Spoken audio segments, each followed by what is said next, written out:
Mahovina može izazvati propadanje pojedinačnih grana, ali i cijelog voćnog stabla. Prevlažna područja pogoduju njenom razvoju, a u njezinu uklanjanju pomoći mogu mehaničke radnje i različiti prirodni preparati. Mahovina na voćkama česta je pojava koja može zabrinuti voćare, no uz pravilnu njegu lako se može ukloniti i spriječiti njezino ponovno pojavljivanje.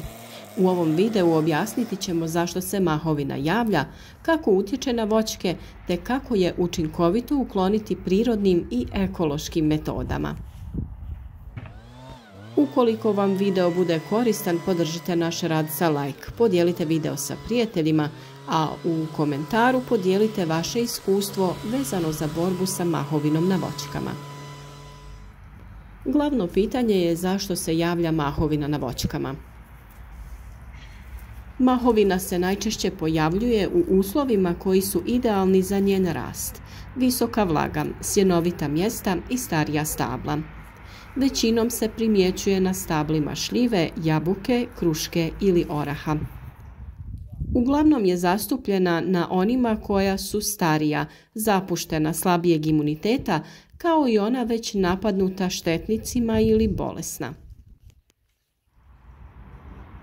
Prisustvo mahovine može nam biti pokazatelj da vrsti ili sorti koju smo posadili ne odgovaraju klimatski uslovi područja ili da ima previše vlage.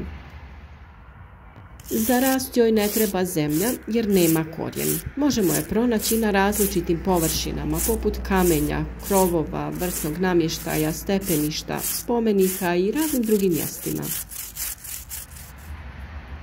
Površina voćnih stabala idealno je stanište za mahovinu zato što ona pružaju zaštitu od sunca, vjetra, a ima i dovoljno vlage. Isto tako je i listopadno drveće pogodno za njen razvoj jer ne stvara kisele tvari poput četinjača. Ako je ne uklonimo, tokom vremena može u potpunosti prekriti površinu. Usvaja vodu i mjesto gdje se nalazi ostaje dugo vlažno, što dovodi do propadanja biljke domaćina. Također, može biti sklonište za razne štetne organizme i u njoj se nakupljaju uzročnici mnogih bolesti. Zbog toga ju je potrebno suzbiti. Ovo su najčešći razlozi: visoka vlaga i slaba ventilacija. Preguste krošnje zadržavaju vlagu, a slaba cirkulacija zraka dodatno pogoduje razvoju mahovine. Privlače ju i starija stabla. Kora starih stabala često je hrapava, što olakšava mahovini da se pričvrsti i širi. Također joj odgovaraju i kisela tla. Ako je tlo previše kiselo, voćka može biti oslabljena, a mahovina koristi priliku da se razvije na površini kore. Još jedan razlog je loša njega voćaka. Voćke koje nisu redovito orezivane ili prskane sklone su većem nakupljanju mahovine zbog zadržavanja vlage na kori. A utječe li mahovina na zdravlje voćaka? Iako mahovina obično ne uzrokuje izravnu štetu voćkama, može posredno utjecati na njihovo zdravlje. Naime, mahovina na kori zadržava vlagu, što može povećati rizik od razvoja gljivičnih infekcija.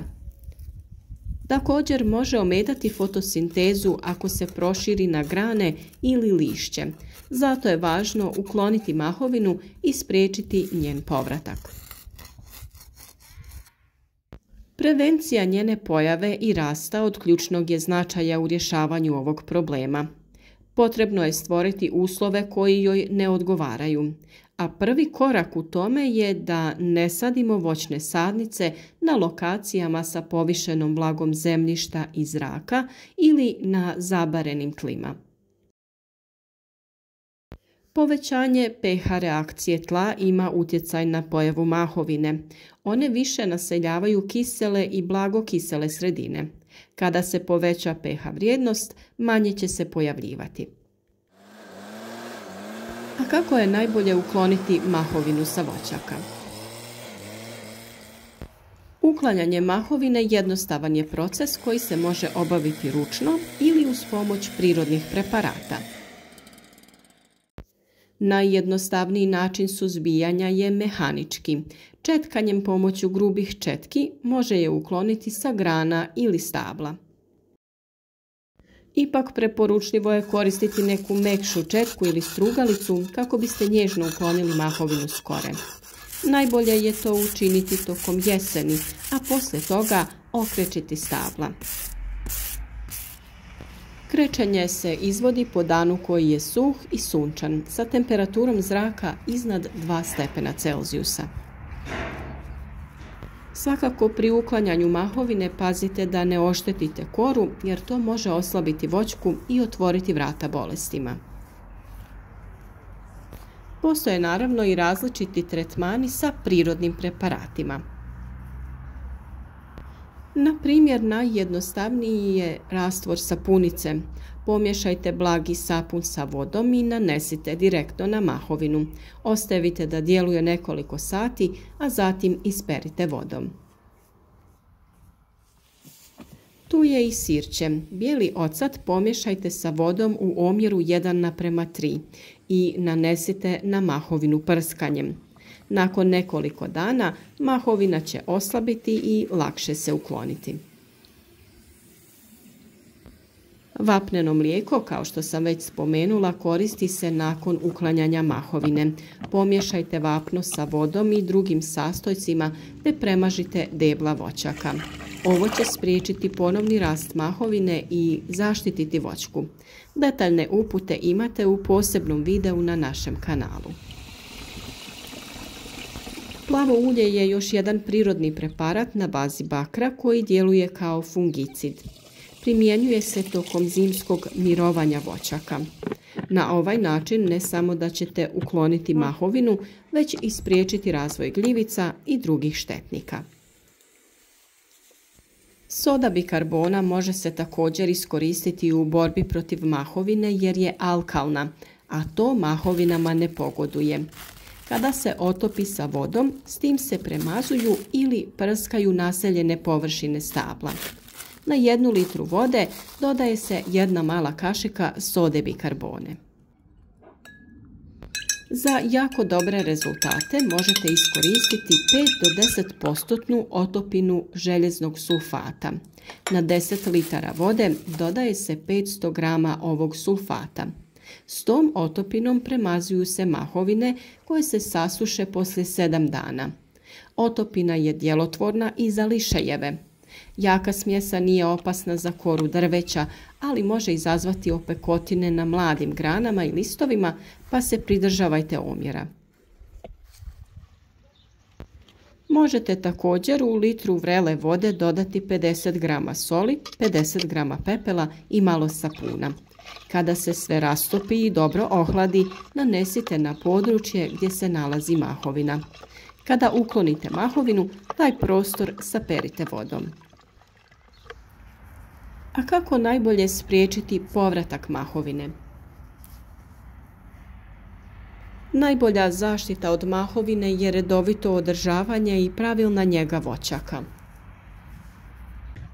Evo nekoliko savjeta koje vam često dajemo i koji su dio redovnog održavanja voćnjaka.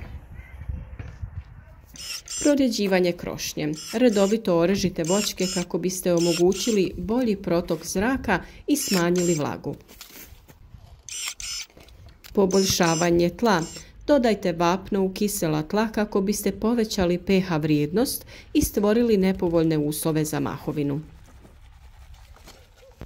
Dobra drenaža. Pobrinite se da tlo oko stabla ne zadržava vodu. Ako je potrebno, prorahlite tlo ili dodajte organske materije kako biste poboljšali drenažu. Zaštita kore. Bijeljenje debla vapnenim mlijekom nije samo estetski korisno, već i štiti koru od mahovine, gljivica i pucanja, o čemu smo već dosta govorili. Ako ste ljubitelj prirodnog uzgoja, birajte ekološke metode uklanjanja mahovine. Koristite prirodna sredstva poput vapnenog mlijeka ili sirćeta i izbjegavajte agresivne hemikalije koje mogu oštetiti biljke, ali i tlo. Mahovina na voćkama može izgledati neugodno, ali nije nepremostiv problem. S nekoliko jednostavnih koraka i redovitim održavanjem možete osigurati da vaše voćke budu zdrave i produktivne. Isprobajte ove savjete i podijelite svoje iskustvo u komentarima. Podržite naš rad sa like i podijelite video sa prijateljima kako bi i drugi imali koristi od naših savjeta.